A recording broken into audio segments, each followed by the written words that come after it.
magaalada Burco ee gobolka Togdheerna waxa ay koox gabdha ah ay ka aas-aaseen naadi kubadeed oo magaciisa la yiraahdo kooxda kubadda cagta ee gabdhaha ee Burco ee loo soo gaabiyay magaciisa BLG.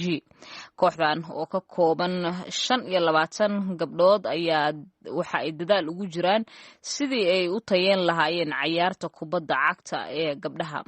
Asiya Cabdikariim Axmed waa gabdhahaasi gabar kamid ah, waxayna Cabdixaafid Cawil Ismaaciil uga warantay kooxda kubadda cagta ee BLG iyo sidoo kale dadaalka ay wadaan waqtigan.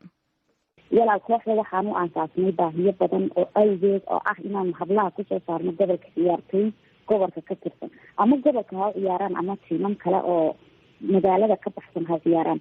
walaal tiimkan wuxuu ka kooban yahay 15 hablo 25 hablo. Aasiya ma ka diiwaan gashan tihiin wasaaradda ciyaaraha Somaliland? walaal wasaaradda ciyaaraha Somaliland qaybta u qaabilsan magaalada Burco waxay ammaankeeda damaanad qaadeen waana mutuna warqadda ammaankeena siiyeen, laakiin wasaaradda guud ahaaneed wax agabood ama si gaar ah aan uga diiwaan gashanahay ma jirto ama qalab iyo waxay soo gaarsiiyeen toona. waa tahay marka agabka ciyaaraha ayaa idinka caawiya? walaal agabka ciyaaraha inaga caawisa jirta anaga baxdeeda ayaa iska caawino isku daynaa iska ururino laadaan.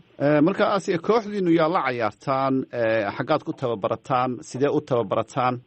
walaal waxaan la ciyaarnaa kooxo gobolada kale sida caasimada Hargeysa, Boorame, Burco dhexdeeda laftigeeda waxaana u tababaranaa. walaal waxaan ka ciyaarnaa horta meel gooni aan ka ciyaarno anagu aan leenahay ma jirto. garoomada magaalada ka dhisan ee la kiraystaan 1 saac ama 2 saac kiraysanaa, markaas kuwaas ayaan ku ciyaarnaa. kuma dadaalnaa inaan 1 saacna tababarka ka dhigana 1 saacna kooxda gudaheeda intaan kala qaybino aan ciyaarno. waxaad tiri garoomada magaalada ku yaala gaarka loo leeyahay ayaad kiraysataan lacagta, marka ma idinkaa iska bixiya mise dowladda hoose magaalada ayaa idinka bixiso waa idinka caawiya? mayo walaal anaga ayaa isku qarnay wixii qarash kooxda ku baxa hadday garoon tahay hadday tahay dharba. magaalada waxaa ku yaala garoono ay leedahay oo ay dowladdu maamusho, kuwa maxaa uga ciyaari weydeen?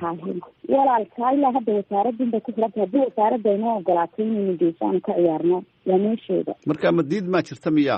may diidna ma jirto, laakiin wasaaraddii maadaama ilaa hadda wasaaraddii sare aanan ka haysan dee wax ogolaasho warqad weyna ama inay garoomada noogu ogolaanayso gobolka ku yaalan. inta badan Aasiyaay gabdhaha muslimiinta ah lama soo dhaweeye inay dee kubad cayaaraan, marka ama meel idin gaara ayaad ku cayaartaan ciyaartiina se wiilasha iyo gabdhuhu ma daawadaano ma isugu yimaadaan? walaal horta ciyaarteeda waxaa ka mamnuuca waxa la yidhaahdo wiilal hablo wadaan. hablaha laftigooda daawanaya waxaa ka mamnuuca moodala inay nagu sawiraan ama naga duubaan. hablaha keliya tuuqaas iyo garoonkana hoosta ayaan kasoo xirnaa wax wiil inaama soo galo. marka ka gabdha ahaan inaad kubad cayaartaan aad keligiin tihiin sidaad dareentaan marka? walaal waxaan qof walba ku himiyaa mustaqbal iyo rajo ka doonayaa wax farxad aad iyo aad u aniga diinteedina haysanaa hadigeediyo waxaan ku riyoonayna aan hirgelin. ma ku tala jirtaan oo ma isleedihiin markaad ciyaartiina ama kooxdaada ciyaartooda eegta inay koob magaalada Burco gabdhuhu usoo hoyn doonaan? aad iyo aad boqolkiiba boqol. Asiya Cabdikariim Axmed